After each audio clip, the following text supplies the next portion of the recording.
মনোহরদী সরকারি কলেজ মাঠে প্রতি বুধ এবং বৃহস্পতিবার নারী উদ্যোক্তা মেলা অনুষ্ঠিত হয়। এখানে অনেকেই অনেক ধরনের খাবার এবং বিভিন্ন উপকরণ তাদের নিজের হাতে তৈরিকৃত এবং সংগ্রহীকৃত জিনিসপত্র বিক্রি করে। তারই মধ্যে ব্যতিক্রম হচ্ছে চিপস, চিপস মাখা। এইগুলি আপনি খেতে পারবেন সাথে কাউকে নিয়ে অথবা একা।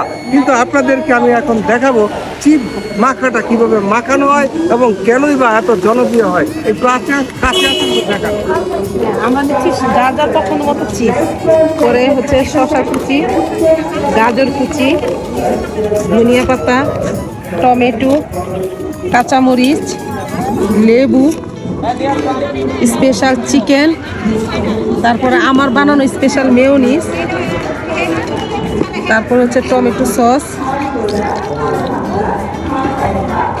তারপরে হচ্ছে আমার স্পেশাল ভাজা মশলা, আমার স্পেশাল সব মশলা।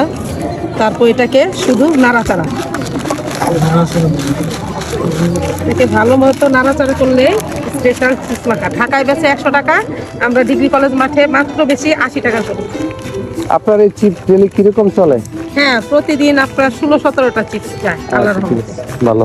আর সাথে আরো কি কি আছে বলেন, দেখাই দেব না। ছোট ফুচকা আছে, বেলপুরি আছে, তারপরে আপনার আমার হাতে তৈরি কেক আছে, পিঠা আছে। শুধু এখানে ওনার দোকান নয়, আরো 10 থেকে 15টা নারী উদ্যোক্তাদের দোকান রয়েছে, যেসব দোকানে শীতকালীন পিঠা এবং বিভিন্ন কিছু বিক্রি করা হয়।